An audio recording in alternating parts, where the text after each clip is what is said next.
And hello, everyone, and welcome back to another episode of Dwain Woode, MD Live. You know, our environment plays such a big role in what we do. Our surroundings are very integral in how we play, how we work, how we eat, and ultimately it has a big impact on our health. We're talking about metabolism. We're talking about how our environment affects our metabolism and ultimately how it impacts our mood, our overall well-being, and that's right, how it impacts our diabetes and our chronic disease. Hey, this is Dr. Dwain Woode. That's Wood with an E. The E stands for endocrinology. Here on the channel, I educate, I empower, and I encourage you to take charge of your health and your life, avoid complications, and go to the next level. And in this year, we are living limitless lives. And limitless living says that we are not allowing anything from outside of us or anything from inside of us. No hurt feelings, no memories, no past trauma, no interaction, and nothing in our environment to prevent us from doing what we need to do to live that limitless life and to reverse our diabetes. If you're new to me, go ahead and put new in the comments because I'd love to welcome you with a hand clap and some music. And let you know that I am excited that you are here. If you do have questions, go ahead and put those questions in the comments. Put a Q in front of it because we want to make sure that we get to those as we move through our show tonight. And if you are out there, you know how we do when we do. We're going to take a look at my blood sugars. I've got my monitors that we're going to take a look at here in just a minute. And of course, I've got my report, my Dexcom Clarity report that we will take a look at as we move through our conversation. And got those here right below me. You'll see that is my Dexcom Clarity report, and we'll take a look at some of those numbers to see what's been going on with me over the past several days. I see some of our community members already out there, so we'll come over and we'll say hi to them here in just a minute. Just do want to give one plug for our continued tools, right? So there are lots of tools that we're learning here on the channel. We walk through our limitless living pathway on Monday on our main show, and then on our Wednesday, Thursday, and Friday shows, we are doing our check-ins for our fasting, and we're learning the tools that we have available to us. If you've not been with us on one of our fasting check-ins, you want to make sure you join us. We do a 72-hour, that's right, a 72-hour fast once a week. And we do a check-in at 24 hours, roughly 48 hours, and then 72 hours. In fact, this past week, we did our show where you actually got to see me eat for the first time in 72 hours, 71 and a half actually turned out to be hours, and see what I broke the fast with. So you want to go ahead and you want to check that out. That's the first thing. So our fasting, right? We're learning those tools. Number two, we have our 100-day walk to consistency and health that's going on 6 o'clock in the morning. We've been doing that now. I think we're on day number 91. That's at 91. So we are not just talking the talk, but we are literally walking the walk. Because if you're going to be healthy, if you're going to take charge of your health, you want to implement all the tools that you possibly can to help you be healthy. So number one is the food that we eat. And so we're talking about that as we're doing our fasting. How do we eat? What should we eat? What should we do when we're fasting? How do we break a fast? How do we prepare for the fast? That's one of the tools. The second tool is moving our body. Right? We've got to make sure that we're using those muscles. Remember the pillars for reversing diabetes: decreasing insulin, suppress appetite, and reduce sugar. And when we are exercising, when we're moving, when we're walking, we are in the process of doing that. So tool number two. And then, as we are getting to the end of this series of the 100-day walk to consistency, we're starting our new series once again with activity. So you want to make sure that you are doing some activity on a daily basis. So if you've not joined us, go ahead and do that. Make sure you join us as we move through the space. We're talking to adults with type 2 diabetes who want to reverse their diabetes, who want to get off of medication, who want to set themselves up for metabolic health. And for all of you out there who are metabolic in your disease, those chronic diseases that we talk about, high blood pressure, high cholesterol, high Fatty liver, people who have polycystic ovarian syndrome, if you're at risk for coronary artery disease and strokes and peripheral artery disease, all of those are on the spectrum of metabolism. And if we can do a good job of reversing and doing the things we need to do for diabetes, it also helps us in our metabolic health. So make sure that you are out there and you are putting those things in place. Food, activity, and make sure that you are coming along and walking through the path with us. All right. So let's take a look at blood sugars. I want to do that, and then we'll come and say hello to some of our community members. Let's go ahead and hop over there, and so you see my blood sugar right now is 131. And you see for most of the day, and I'm looking at this number right here, see that little squiggly white line? And so for most of the day, the blood sugar was hanging out right around, I don't know, 70s, actually going below 70s on multiple occasions. And then as I was home, I stopped by the grocery store, and as I was checking up, picked up a bag of nachos, Doritos, and ate it, and we went from 69, y'all. So the number that you see on the screen right there. Yep. And I didn't even eat all of them, like five, like 1, 2, 3, 4, 5. Okay. But anyway, so there it is. That's what my blood sugar is right now. Let's go ahead and let's take a look at my Dexcom. And this one I like because I can actually put my finger on the screen. I see the number. So you see down there. So right at, let's see, right about here was when I was on my way home. Stop by the grocery store, stop by Walmart, and ate those 5 nachos. And I want you to see what that number is. So like 90 is what it was down here. And 5 nachos later, 138. See that? Yep. Okay. And then let's go ahead and let's grab, I've got my Dexcom Clarity and I've got my Contour. Let's go ahead and grab, let's see. Let's do this. And so I've got my handy dandy container. This is a ketone strip. This is a blood sugar strip for the Keto Mojo. I'm going to grab a lancet and then grab a strip from for the Contour. And we're doing this because we just want to see what those blood sugars are compared to what the monitor is saying. Let me bring that back up. So here is the Contour. We're going to kind of put that in. Open up the Keto Mojo. I'm not going to put it in yet. Actually, I'm going to take this one out and just leave it on top until I get everything open. This is the one for the ketones. Get that right there.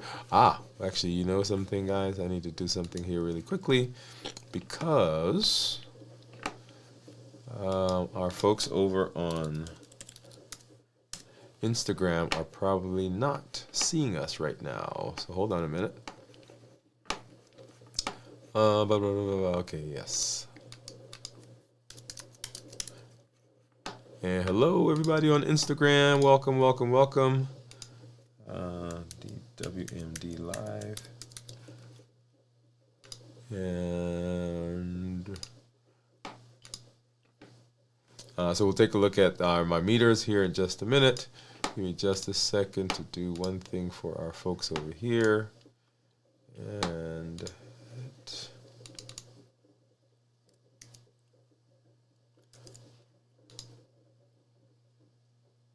all right.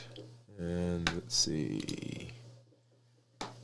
Hopefully they'll see us here in just a minute. Get back over here. All right. So here is my Contour. Let's go ahead and grab that strip and put that in. Boom. Here's my Keto Mojo. Put that strip in there. And grab my Lancet. Open that up. And I see last week sometime when I did this, the Lancet was bent. And so that one looks nice and straight and looks sharp. So ow. I haven't done it yet, but I can anticipate what it's going to be. So here it is. Ow. So hopefully that gives me a good, yep, there we go. Nice drop of blood. And let's get this guy in. And this is just to allow you to see what, and notice that blood sugar went up again. So 163, 166, 143 right there. Okay, let's get that out. Keto Mojo in for the strip. And I'm not fasting, so we'll see what that number is. As you can know, I've been having some ketone issues with the blood sugar with the monitor. So we'll see what it shows. 0.2. Huh, interesting, right? So I'm not fasting, it says 0.2, and when I was fasting, it says 0.1.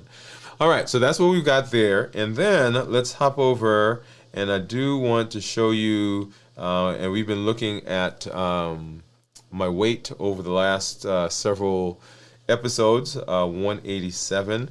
You recall March of 2020, March of last year, I guess. I was 188. So right, keeping holding the course there. And then one of the things that I do want to show, and as we're talking about weight, as we're talking about improving our weight, and I recommend this for you. I recommend this for everybody. And I did a show where we talked about this device, and this is not, I have no affiliation.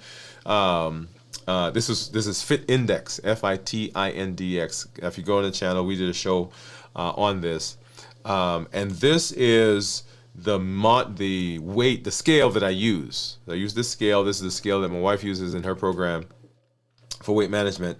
And the reason I like it is not only does it give us this, but it Bluetooths to my phone, and then it gives me all these parameters. And as I mentioned before, what I have done is I've basically kind of gamified this with myself, right? So I play this game with myself. When I first started this process, all of these numbers were red. Yeah, they were red, right? So BMI, weight, of course, body fat, fat percentage, subcutaneous fat, visceral fat, body water, all of those were red. And so the game I started playing with myself was to see what I needed to do to get all of these shifted from red into other colors. And you see there that I think it goes from red to amber. I think there's a blue in there somewhere, and then to green. Green meaning that we've reached where we need to be. Okay, so rather than looking at weight, right? Because weight sometimes can be a little unnerving for us. What I recommend: get the scale, Bluetooth it, get on the scale, and I get on the scale twice a day, by the way. And the goal is to see how we can move those numbers out of the red into the amber, blue, and then ultimately to the green area. Because if you can do that, if you can get all those other numbers where they need to be, then you'll see that the weight itself will actually begin, will go into that space as well. Okay? So we're working not to necessarily go to weight, but we're working on how do we get all these numbers where we need them to be. So anyway, so I wanted to make a point there, because that's another one of those tools that we are going to be using as we move into the space. All right, so let's hop over and let's say hello to some of our community folks. And let's see. And I think Pam was out there. Yes. Hello, Pamela. How are you? Pam says hello. Lorraine says, limitless living people. There you go, Lorraine. Thank you for coming through. Thank you for being here with us. And Pamela says, hi, Lorraine. Lorraine says, hey, everybody. Cornelia, everybody. Pam says, hi, Cornelia. And then hey, Teresa. Hey, doctor and everybody. And then Steve says, hello, ladies. I'm glad that you guys are all here. And then Cornelia says hello. Now, I am hearing a little bit of buzz in my ear. Do you guys hear that? If you do hear it, let me know. I'm not sure what's causing it, but hey, there it is. All right, so let's go ahead and let's have our conversation. Let's have our conversation. So as we have been talking about our limitless living pathway, and actually, before I do that, let me do one thing. Let's hop back over, still talking about blood sugar. and I want to go over here because I want you to see what my blood sugars have been the last several days. And so you'll see on the screen, this is my Dexcom Clarity Report. And in the report, my average blood sugar that you see there is 100. This is for the last 14 days. My time in range is 92%. That's a range from 70 to 180. And if I were to get an A1C now, then my A1C would approximate right here at 5.7. 5.7. Okay. Can't call it an A1C because it is a calculated number, but that's what I would anticipate it would be. Let's go ahead. I want to switch back and I want to change. Right now, you'll see that we're here at 14 days. Let me go ahead and I'm going to do this last 7 days. And it couldn't calculate that yet because there's not enough data. Let's go ahead and do 14 days, which is where we were. I'm going to do 30 days. And you see the average for 30 days, 102. GMI was 5.8. In target 94% of the time. Target range being the same as it was before. And then if I go to 90 days, and the reason I wanted to do this is because you guys remember that over the last couple of months, I was sick several months ago and my blood sugars were higher. And you'll see average there of 138 with being in range 80% of the time and GMI or glucose management indicator of 6.6. Okay, 6.6. And then looking at blood sugars, and this is where I am today. And you heard my story. If you came in late, I went to the grocery store. So my blood sugars have been running in the low 100s all day. Didn't eat anything since last night, and I usually do one meal a day. So I was on my way home, and I stopped at the grocery store. And on the way out, by the way, there's no reason for snacking, but right, there's no physiologic reason for snacking. Let me say that. So anyway, on the way out, I'm at the grocery store, and I scanned all my stuff, and I'm on my way out the door. Well, not on the way out the door. I'm on the way away from the cash register, and right on the shelf, right above me, just staring me right in the face, they have these new types of Doritos that I've never seen before. Right, curiosity got the best of me. I grabbed a bag of Doritos, small one, and I ate 5 chips. 5, 1, 2, 3, 4, 5. Because I said, wait a minute, I'm going to do this because it's not going to be. I'm not going to have a big impact. And I went from a 89. Look at that. I'm 89, and that blood sugar shot up to 130. I think that's the highest. Yeah, 130. All right, and right now, if I hop back over to the Dexcom, my blood sugar is 149. Okay? All right. So hop back over here. And so if I go back, you'll see that most of today we've been in the low 100s. Low 100s. Right down here in the morning. And right here is toothpaste, by the way. All right. So it was in the low 100s, and I brushed my teeth.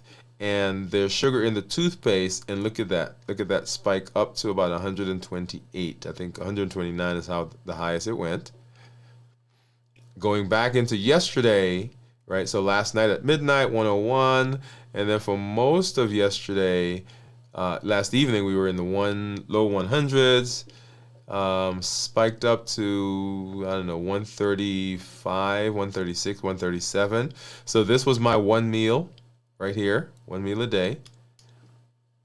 And I usually eat my meal. So yesterday was Sunday, so it was a little earlier, but I usually eat it a little later in the evening. And yesterday, actually, I came home and I went to sleep. So I ate and I went to sleep. And so I didn't wake up until about here, by the way. All right. So most of that day, 120s, 130s, in the morning, in the 1-teens to 110s. Here is Saturday, and so we ended our fast on Friday, and so for most of, let me go back down here. So we ended the fast right in here, and you guys will recall what I ate. If you don't remember, go back and watch that show that we did last Friday as we did our check-in. And so most of that day I was in the low 100s. I broke the fast right up in here, and the blood sugar really didn't go up high because we were in the 80s. We went up to 90s. And then it wasn't until later that day when I did my 1 meal a day that we actually shot up to about 163 and then came back down. And then, of course, we've seen these numbers again.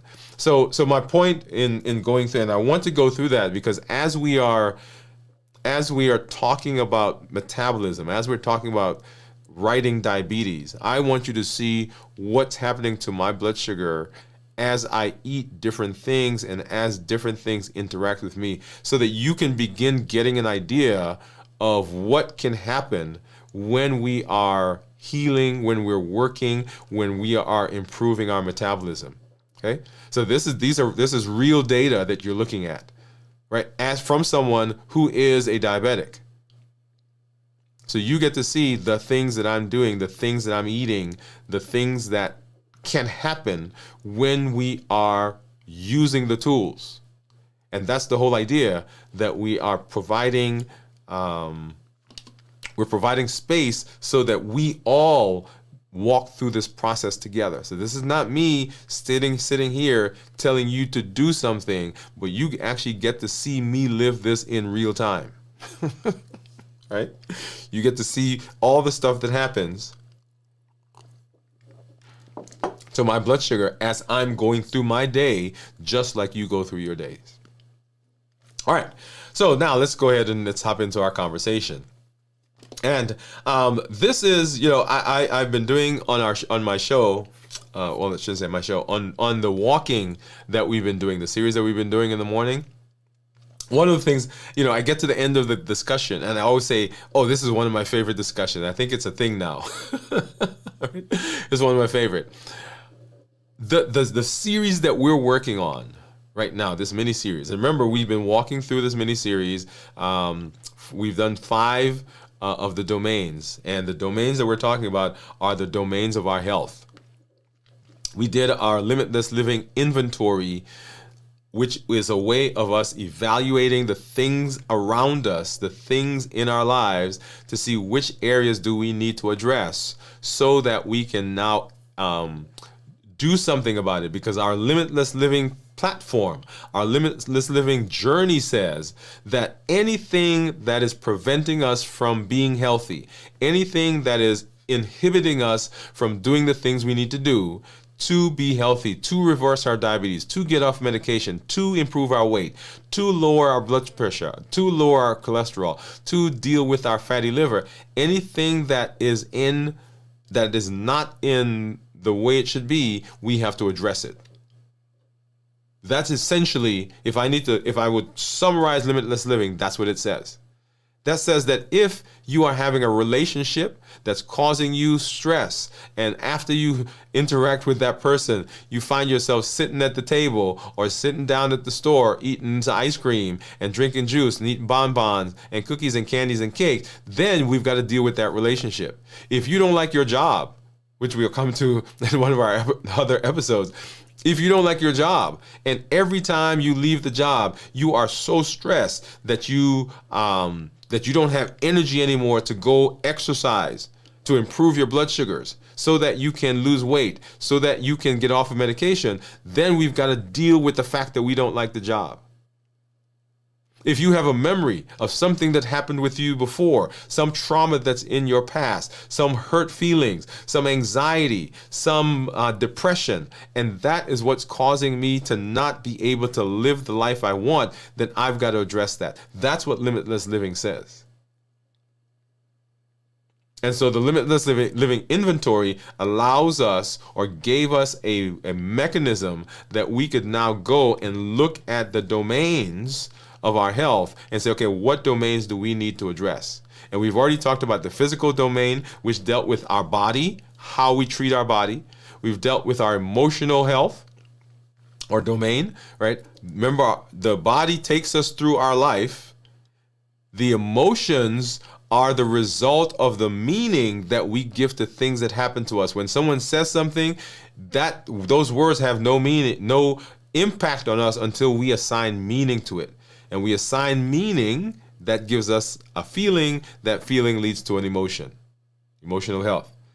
Our mentation, our thought process is what drives us and helps us to direct and do the things that we need to do. It is what helps us as we interpret the world. It is the glasses, it's the shades, it is the lens through which we see the world. And that is what drives us. So we've got to deal with our mind. Our spiritual health, that domain is what gives us power. It is what inspires us. It's what makes us shoot for more than we currently are. And then our social health, as we talked about last week, it is the thing. It is the support that we get. It is the place that we go when we need somebody to lean on, somebody to push us, somebody to carry us, somebody to cry on. Our social health has a tremendous impact on what we do. And then in this episode, we're talking about our environmental health. Our environmental health. And so the question is, what is environmental health? What is environmental health? So environmental health shapes us in a lot of ways. Environmental health has to do with the place where we live. And when I say place, I mean the not necessarily the house, but that is included as well, but the surroundings, the things that surround us in the place where we live that can affect us. Things like the air that we breathe, the lights that are around when we are sleeping, the toxins that we find in our environment. Today, one of the most common illnesses that people have is allergies. When I was growing up, and when you were growing up, you probably knew somebody down the street that had an allergy, and then like 20, 30 years went by, and then you saw somebody else that had an allergy. Now, every other person has an allergy. Why is that? And we think it has to do a lot with our environment, with the lights, the ionizing radiation lights that we see, that we sit under. The fact that some of the lotions and the soaps and the detergents and all the things that we're using in our environment, even some of the things that we use to wash our food, right? Because some people have the, what's it called? I'm trying to think of a brand. But basically you get the fruit and you spray it and it washes the resin off. All of those things can have an impact on our health. And so the environmental health has to do with the things that are around us that really affect us. It includes factors like air quality, water quality, lighting, noise level, our organization, right? The room that we're in, how things are organized, exposure to toxins, and even our access or lack thereof to nature. Like, can you leave your house and go outside and smell fresh air? I grew up in Brooklyn, so,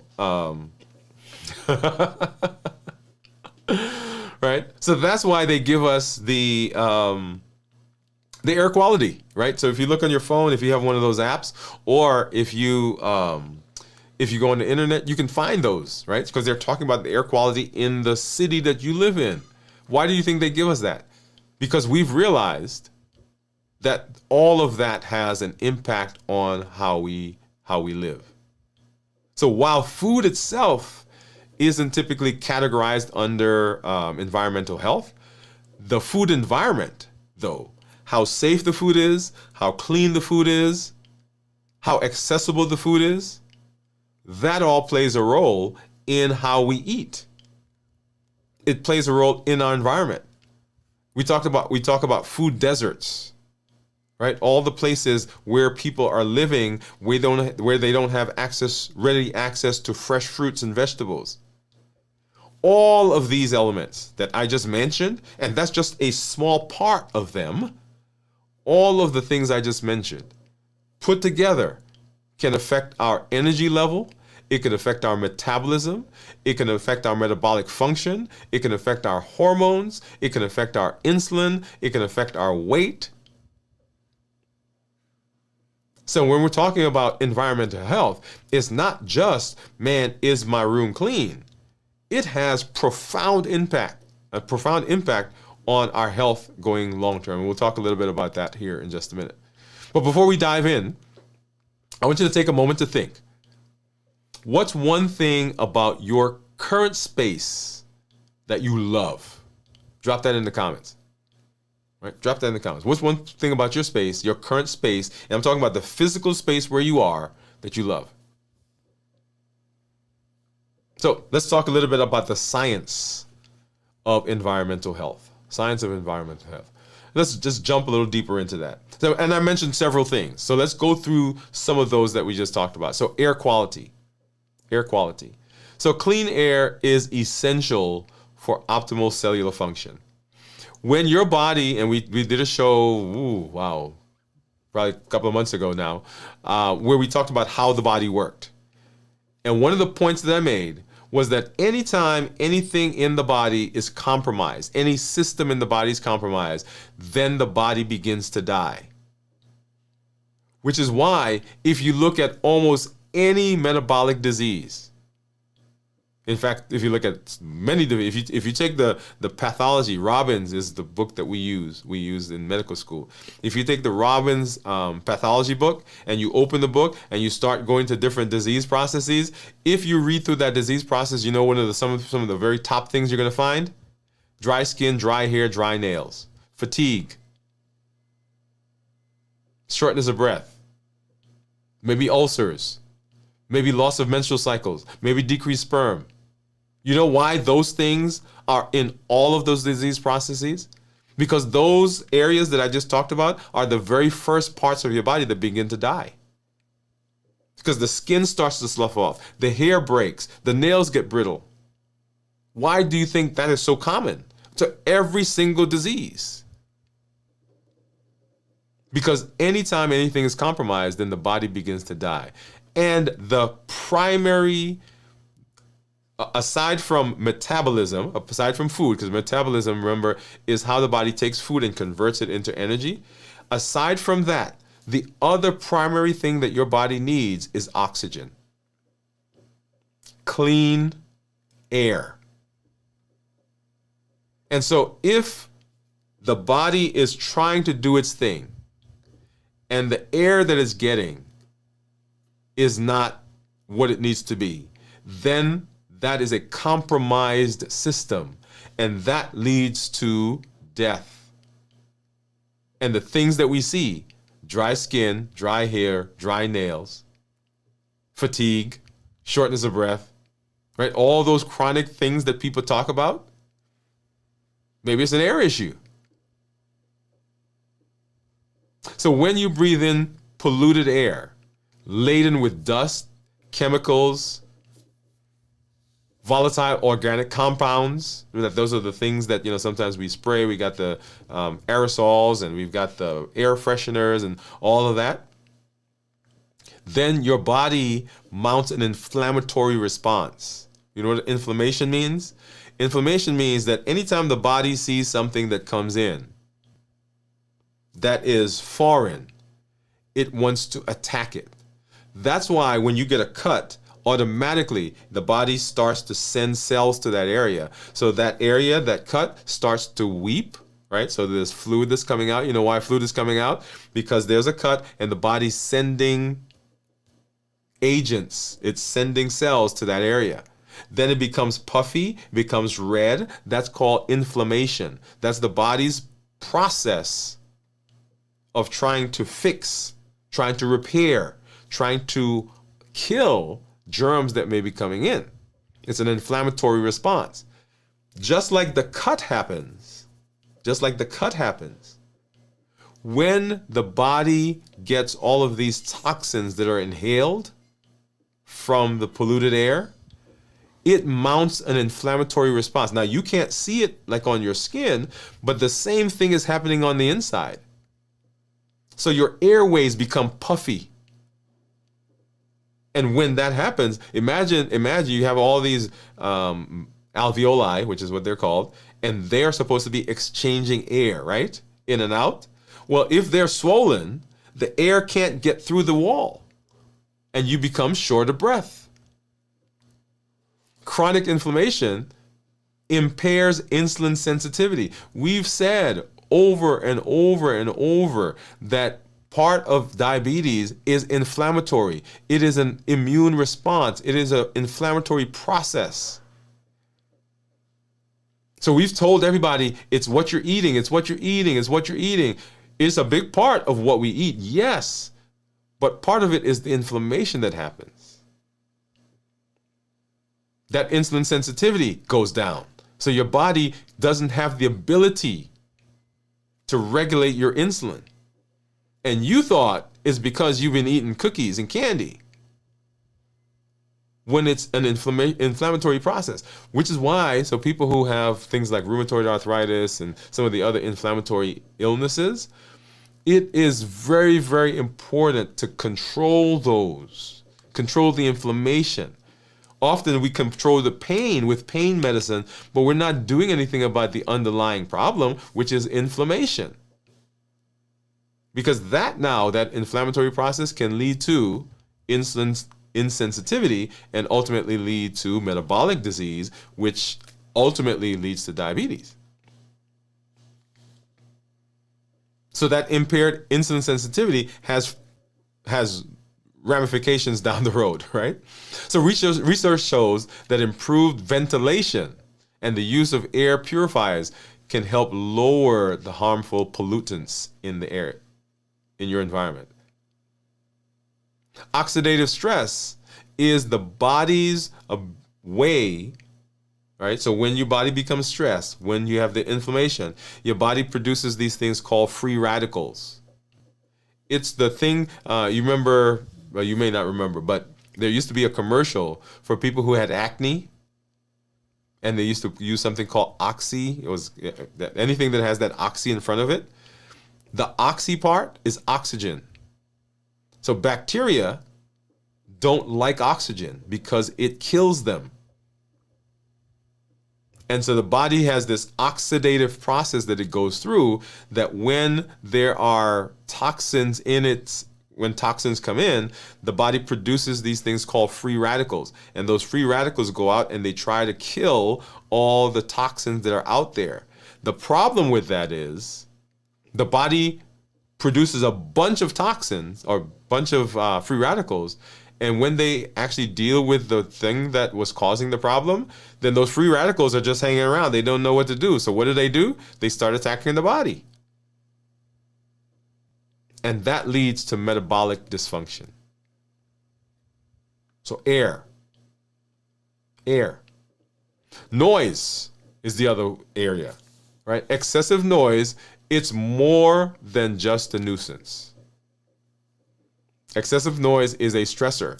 I love movies, and one of the kinds of movies I like, I know, don't judge me, are all these spy movies. You know, they catch somebody, you know, these Secret Service people, and they're not supposed to do this. They put the guy in a room, and the bright lights, they keep his eyes open, and they got all the noise. Why do you think they do that? Because chronic exposure to noise from whatever, I mean, from traffic, construction, either cluttering stuff in the household, it causes an elevation in the cortisol levels. And we know what cortisol is, right? So cortisol is one of those stress hormones. So elevated cortisol levels not only interferes with your mood, but it also decreases your immune system. It makes you more susceptible to illness. It affects your glucose level because blood sugars go up. It increases the risk of insulin resistance. This is from noise.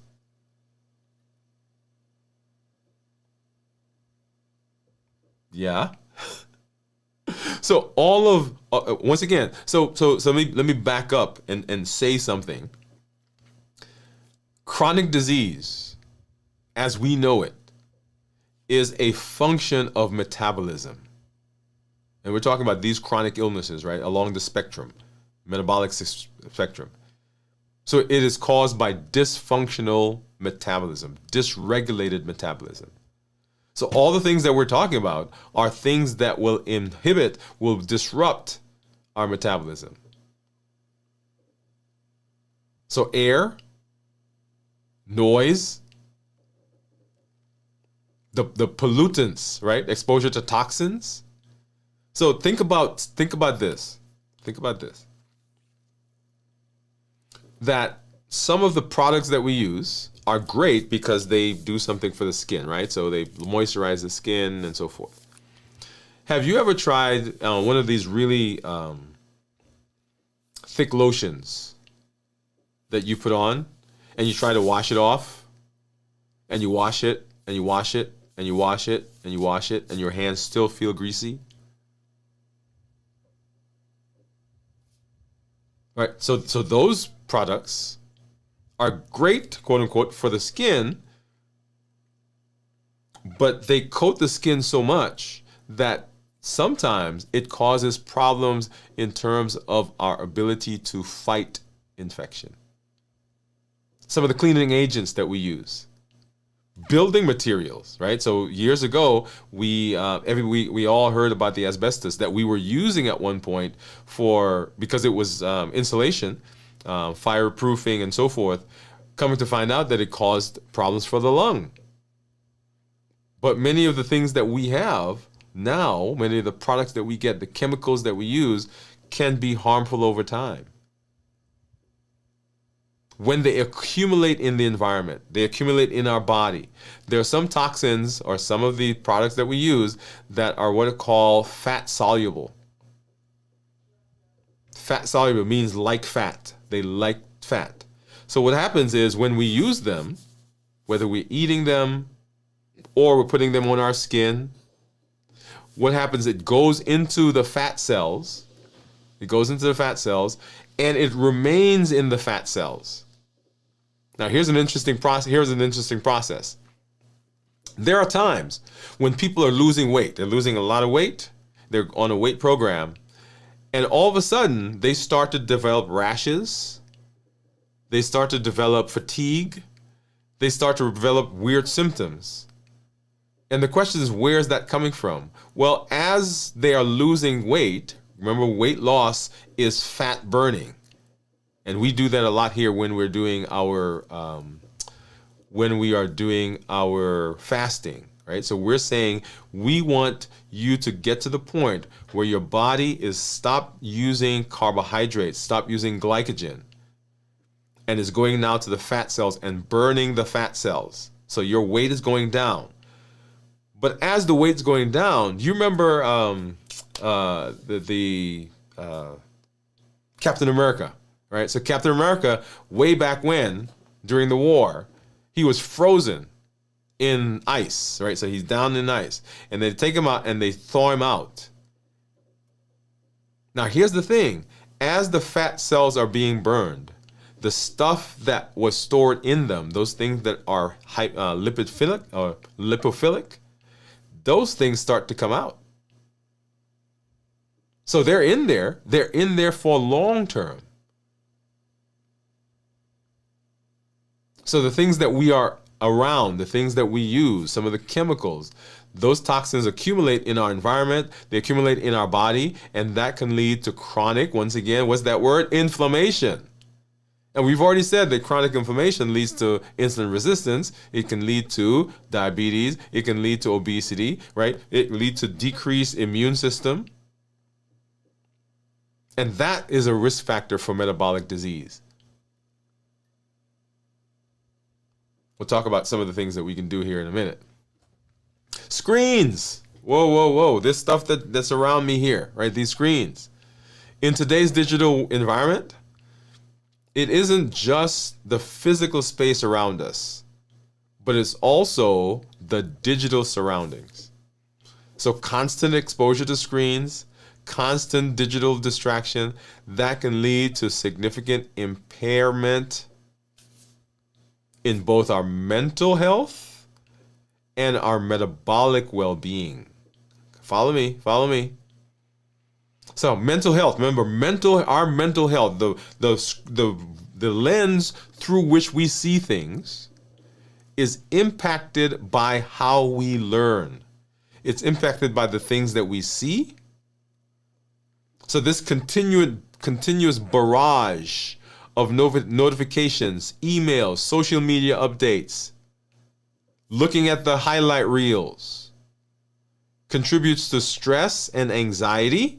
Come on. Here you guys have already seen the connection, right? Are you seeing it?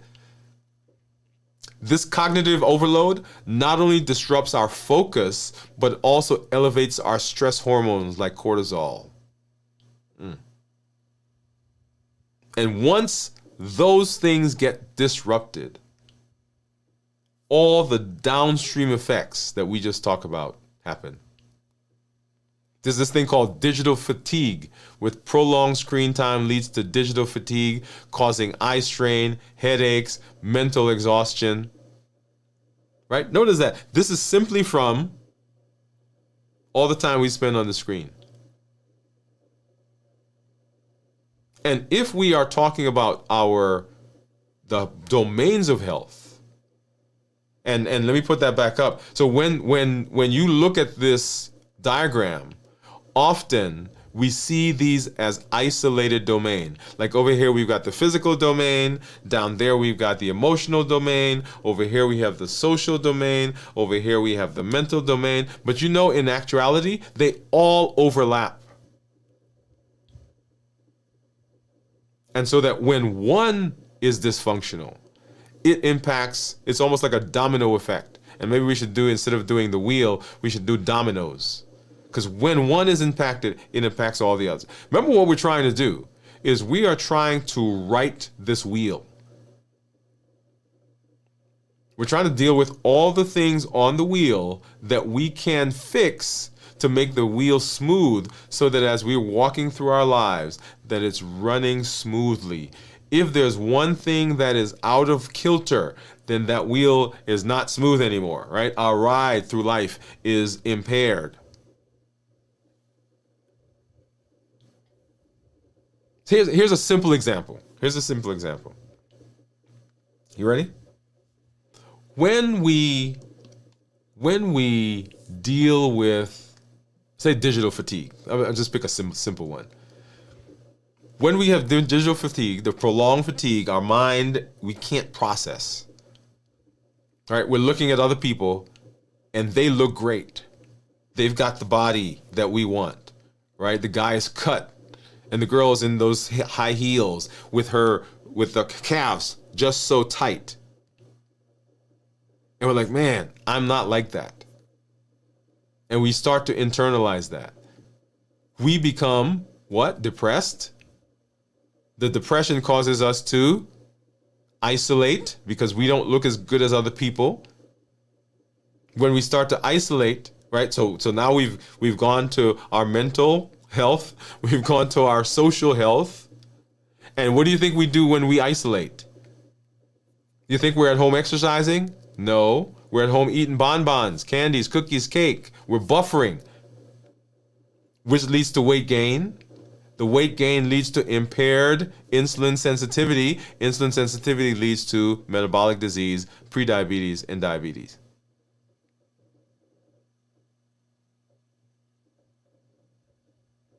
So I guess one of the things that I want to point out, and I want you to get this, is limitless living is not about causing depression. It's not about beating you over the head to say, look at how bad you are.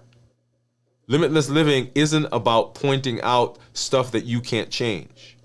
Limitless living is saying that I have the ability with the decisions I make to fix the domains around me so that I can right my metabolism. So exposure to toxins. Here's one. Here's one. I shouldn't say silly one. Here's another point. Clutter. A disorganized space contributes to mental clutter. When your environment is cluttered, your brain has to work harder to filter out distractions. This can trigger stress. I'll tell you, if and I go through these periods where I get in here and I take everything apart, right? And I clean it out. And then over time, gradually stuff starts to accumulate. And then I got to go through it again. But when I'm here, when I'm in this space, I can't function. I can't think if it's cluttered. It's harder for me to work. So that mental overload can lead to elevated, what is it? Cortisol. It impacts everything from our appetite control, our insulin sensitivity, our mood, our choices. And so simply decluttering our space declutters our minds. That reduces the visual stress. It causes some psychological relief, allowing the body's metabolic systems to operate more efficiently. Because sometimes I'll have people who ask me, well, man, what does my house have to do with my metabolism? And there it is right there. All of it is intertwined. All of it is connected. All of it is there for us to fix. Here's one. And I want this one to be of primary importance to all of us. Our sleep. Disruption of sleep and our circadian rhythm can happen from exposure to lights, blue lights, the screens. They interfere with our metabolism. Mental stimulation, so constant digital engagement. Not having a routine that we go through when we are getting ready to sleep. We work until we are exhausted and we just pass out. That overstimulation can lead to difficulties falling asleep and can cause a reduction in overall sleep quality. Sleep is when the body rejuvenates. It's when it replenishes. It's when it regulates hormones. Access to nature. Do you take time to go out to breathe in the fresh air?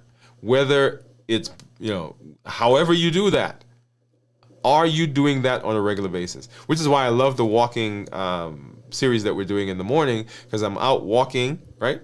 Getting some space, getting some time, getting some air. All of that helps to regulate our hormones. So by understanding the environmental factors that we see, that are surrounding us, we understand that they do more than just provide a backdrop for our lives. They actively shape our biology, y'all. They actively impact our metabolism. And optimizing all of those helps us be successful as we're trying to right our metabolism. So what are some long-term effects? What are some long-term effects of poor environmental health, of all the things that we just talked about? So let's walk through the process. And I've already kind of outlined much of it. So chronic exposure to poor environment conditions can have profound lasting impact. I'm not just talking about today or tomorrow or next day. Over time, these things can cause conditions to accumulate. They cause a burden on the body. They increase the risk of severe and also chronic diseases. So persistent inflammation and oxidative stress. So long-term exposure to pollution, poor air quality, toxins in the products that we use leads to ongoing inflammation and oxidative stress. All right, so remember, follow that chain. The chronic inflammatory state can impair our insulin sensitivity, contribute to development of metabolic syndrome, which is that cluster of things like high blood pressure, elevated blood sugar, abnormal cholesterol, obesity. We have increased risk of metabolic diseases, right? The disruption of circadian rhythm can do that. The blue light, the screen, persistent high cortisol disrupts our sleep quality, disrupts our satiety and hunger hormones. So we eat more, We feel less full when we do eat. Leads to cardiovascular disease, disrupts the elevated insulin levels that happen. Because remember, insulin causes high blood pressure, high cholesterol, can lead to dysfunctional sugars, neurologic and cognitive defects. All of those can happen. So what do we do? So what are some practical strategies for a healthy environment? So one, we want to make sure that we are incorporating natural elements. So we talked about air pollution. Let's start there. So air pollution, wherever you live, you want to make sure, if possible, open the windows. Now in the wintertime, that may not be totally possible, particularly if you live in cold climates. One of the challenges that we have in our modern world is we've gotten so used to air conditioning. Yeah, you you guys know I was coming there, right?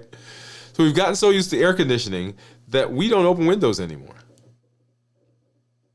And I want you to think about what happens in the old days. They used to have what's called spring cleaning. So in the spring, as we're getting ready to get into spring, right, they would open the windows and the doors and they would air it out, because all winter they've been on the inside, and all the germs and the toxins and the viruses are in everything in the house. So in spring, you throw the windows open, you wash everything, you put it out on the line, and the sun killed all the viruses.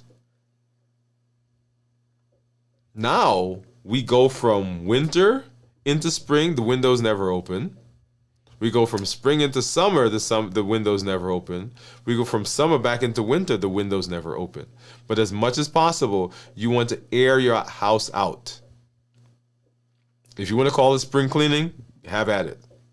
One of the things that my wife has done, we bought these ionizing air filter purifier things. You put them in the room and they suck in by ionization. They suck in dust and smells and so forth, and they clean the room. And when we have a sunroom in the back, so sometimes, well, I shouldn't say sometimes, a lot of times we open the door and we just let the air flow through, particularly when I'm cooking, because so air pollution. Using air purifiers, changing your filters, right? Those should be done on a regular basis. If you haven't changed it, go ahead and change one of the filters. Take it down, see all the dust that's accumulated there. Sweep, mop, vacuum. We're cleaning the air. Number 2, toxins. Be careful when you're looking at packages, right? Try to find packages that are environmentally friendly and eco-friendly. Environmentally friendly and eco-friendly cleaning products. You want to switch to natural cleaners. Opt for cleaning products made from natural ingredients, such as vinegar. Right? Vinegar is a big... Do you know, my grandmother used to use vinegar for everything. Everything was white. Right? So things with vinegar, things with baking soda, essential oils, natural oils. Those are less likely to emit those I mentioned the volatile organic compounds. So when we're using some of the other non-natural products, they give off fumes. They emit other compounds as they break down, and those compounds get into the air, and that causes air pollution as well. So avoiding those toxins, looking for eco-friendly products, very good. Baking soda, like I said, vinegar, those essential oils. Do-it-yourself solutions. Think about making your own cleaners. Water, lemon, add a couple of drops of tea tree oil. That can effectively sanitize without the harmful chemicals. We've lost the art of some of this. Here's one. Reduce plastic and chemical exposure. Avoid single-use plastic bottles. Use alternatives like glass. Now, there are a lot of things that don't come in glass anymore, but you can buy them. You can buy glass bottles, and you can get your products, put it in there, and use that. The plastic sometimes will break down, particularly if as we're using plastic containers for food, those will break down the BPA that is in them, and the BPAs and the phthalates can disrupt your hormones. They could disrupt testosterone, they can disrupt estrogen, right? All the hormones in the body. That can cause a problem. You want to choose organic or natural products when possible. Opt for organic foods, organic personal care products, items that are free from synthetic additives and pesticides. This will help to reduce the overall chemical load. Now, once again, so some people say, well, does that really matter? And the answer is yes, it does matter, because I mentioned before that it is a cumulative effect. So you right now going and eating something from a bottle or from a plastic container this one time probably doesn't do anything. But over time, if that is the general trend of what you do, then those things will add up and it will cause a problem. Yeah. You want to choose low toxin furnitures and building material. Eco-friendly material. Sometimes we'll go out to the store and we'll see something, we'll grab it, bring it home, and those things will cause problems for us as well. Because the materials that they're made of, right? One of the issues that happens is when things are made, the material that they're made from, they go through a process of sealing it, of packaging it. And in fact, my son had a bean bag that we bought several weeks ago. And one of the things they said was, you leave it out for 24 hours, 24 to 48 hours. And they said, put it in a well-ventilated area. You know why? To let the fumes come out. So getting things that are naturally made, natural textiles, natural fibers, this can offset some of the gas that comes out of those things.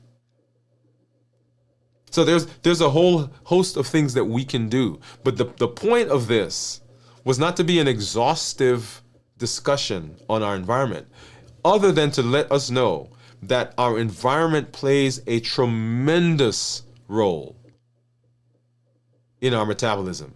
And if we are going to right our metabolism, if we're going to deal with the chronic diseases, if we're going to deal with the diseases along the metabolic spectrum, and ultimately lead to improving our insulin sensitivity, improving our weight, improving our blood pressure, improving our blood sugar, our cholesterol, our blood pressure, our fatty liver, all of those things, then environmental health has to also take precedence. So it's not always just about what you eat. It's about where you live. And being aware of that allows us to do the things that we need to do to be metabolically healthy. Yep. Awesome, awesome. All right, so let's go ahead and so that is once again talking about our domains of health.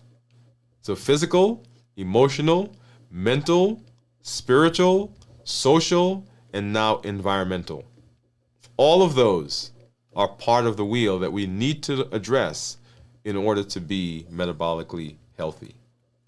Awesome. All right. So let's go ahead and let's take a look. Let's go over, hop over. I think I see some of our community members, some folks that came in.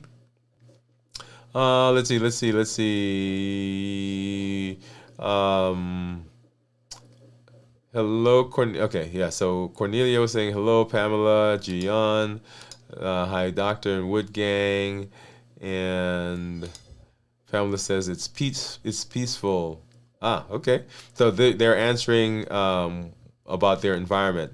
It's quiet. What do you like about your environment? Jennifer, hey Jennifer. Jennifer said, howdy all. Hi Jennifer, I've been thinking about you today. How is life treating you now? Jennifer, it's been stressful. Hubby is getting strong every day. He returned to work this week. Time for me to fall apart now. Seedling start time running a few weeks ago behind. Okay, so Jennifer is our resident farming / animal / canning / what else are you, Jennifer? Gian says, hi Jennifer, your garden must be beautiful. Pamela, we just know you are being thought about. Okay, yeah, just know you're being thought about. I will keep you in my thoughts and prayers. Yes, Jennifer. It will be only thing growing now is rhubarb. Hey, make some rhubarb pie. Jennifer said, thanks Pam, thanks Gian. Gian is smiley face. I quit shampoo since 2 years ago. I wash my body, just water. Gian says she doesn't use. One of the things I was thinking about this as we were getting ready to do the show was the minimalist idea, right? It's a whole conversation. Minimalists are very minimal, right? So there are lots of things that they don't use. So I quit sun sunscreen. Bowie said hi everyone. Pamela says hi, Bowie. I put everything in old spaghetti jars. Okay, I like that. Regrow much of our food. And Jennifer, Jennifer's our resident grower. And Gian says great, Bowie. Awesome. All right. So remember everyone, as we are moving down this path, and it is a path that we're on, because the things that we are addressing are things that we've got to take a look at if we're going to be successful and maintain our limitless living lifestyle. It's not something that we're doing for tomorrow or the next day or just next week. This is a thing that we are beginning to implement, and we're going to be looking at this continually to see, okay, how are we doing in this area? And the limitless living inventory allows us to grade those and to continually look at them over time, so that we can see how we're doing. Do we need to tweak this over here, tweak that a little bit? Do we need to change this over here? How do we do that, and how do we be successful? How do we make sure that we are continuing to be successful? Remember, everything that we do is built on our Triple E formula for success. We educate, we empower, and we encourage. And we educate here with the show that we do. We educate with the podcast and the blog. We encourage with the tools. Fasting is a tool. This pathway that we're working down is a tool, right? Being able to look at our environment, the limitless living inventory is a tool. We empower with those tools. They take life when you infuse them with behavior, with action. I love that you listen. I love that you are learning. I love that the mindset is changing. But the things that we're talking about, you've got to put action into them for them to give you the power. It doesn't make sense to learn about the environment without going and now changing your environment. It doesn't make sense to learn about your thought process without beginning to look to see how can I write my thought process. Because ultimately, those are the things that we do. Those are the things that have to happen if we're going to improve our metabolism. And then we encourage with the amazing community that you are a part of, this community that you are creating, that you're growing, that you're helping to develop. We educate, we empower, and we encourage. The triple E formula for success. If we follow that, then we will be successful as we move through the space. We are coming back tomorrow with, not tomorrow, but Wednesday, with our check-in as we get into another fast this week. We'll be doing 24, 48, 72-hour fast. On Friday, we're going to be a little early this week because I'm taking some folks camping. Be sure that you join us as we move through the rest of this week. We'll be back on Saturday at 9 p.m. for Video from the Vault, and then on Sunday at 6 a.m. Central for This Week in Review. You are adequate. You are sufficient, just like you are. We're improving, we're growing, we're building. There's nothing wrong with you. You're not broken. We talked about trusting our bodies. We've made some choices in the past, and we are now dealing with some of those consequences. That's in the past. Now we look to the future to say, what do we do? How do we set ourselves up for the best possibility of success? I'm always excited when I'm with you here on the show and on the channel. I can't tell you how much it has continued to support me, right? You guys are also part of my community, part of my accountability, part of my support group. Continue to look at the channel. We've got the shows, the episodes that are going on in the morning. We're coming to the end of that series, but that's not the end. That is just the beginning. That's the jumping off point. As we talk about in our next series, how do we meld our strength with strategy and mindset so that we can set ourselves up for metabolic success, health success, and success in all the domains of our life. Thank you for joining me. This is Dr. Dwain Woode. That's Wood with an E. The E stands for endocrinology. Here I educate, I empower, and I encourage you to take charge of your health and your life. Avoid complications and go to the next level and create the life you've always wanted. And we're living that limitless life.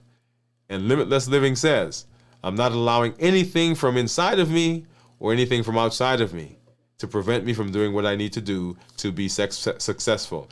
I am breaking free from the boundaries and from the constraints, and I'm presenting my best self, my best health, and my best plans for my life. Good night, everybody. We'll see you at our next episode.